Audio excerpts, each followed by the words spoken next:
TJ, how much do you think you've changed how you approach OTAs in the offseason from your rookie year to 2022? Well, my head isn't spinning. I feel like I have a good grasp on just all of my teammates, for the most part, the returning teammates, coaches, and just the system. I know what works for myself to get ready this time of year.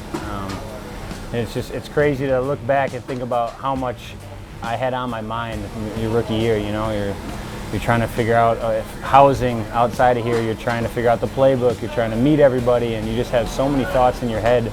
Whereas now I'm pretty established here, so I can just relax and truly be myself.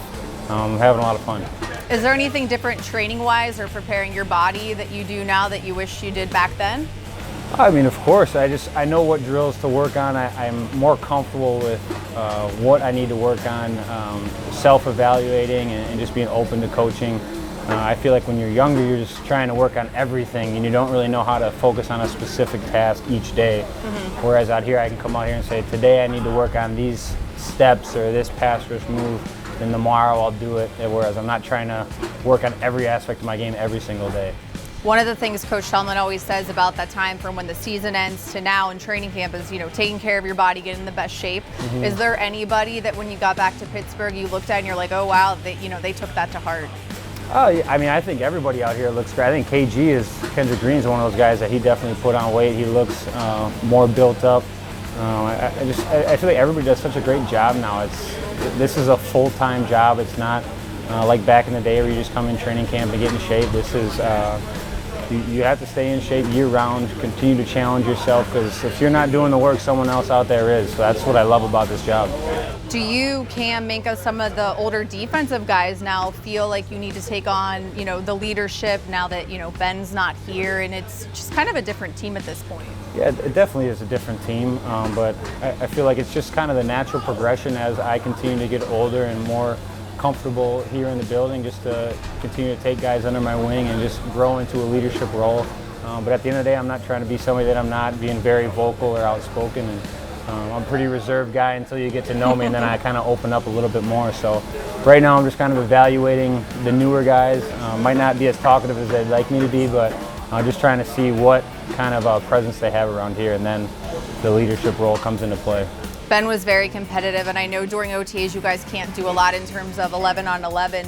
Who do you think is going to be that guy on offense that is going to, you know, be the one jabbing you guys when it comes to 7 shots and things like that? I mean, I don't think there'll be a shortage of them. I'm sure Najee will probably be at the top of the list. Okay. I know Chooks and a lot of guys in the O-line always like to talk, but that's the stuff that we miss this time of year. We can't really fully compete.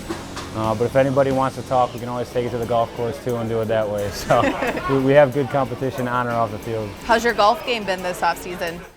It's slow. It's starting off slow, but finally got like my first half a lesson, so I know it's kind of cheating, but I'm trying to get better as quickly as possible.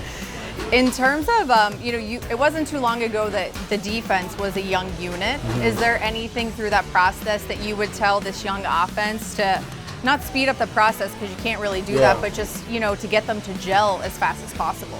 Listen to the older guys. I mean, we had Willie Gay. I mean, I remember I came in, Ryan Shazier, Mike Mitch in the back, and just so many guys that knew how to play the game. And I was so young, I didn't really know how to play the game, how to study film, just talking loud. I think that's part of it, is just the communication aspect, is to really sit back and watch how the older guys handle their business. And I feel like that's the best way to kind of acclimate yourself to professional football. Last one for you. Other than a Super Bowl, what's a goal you have for this season? That's really the only goal right now.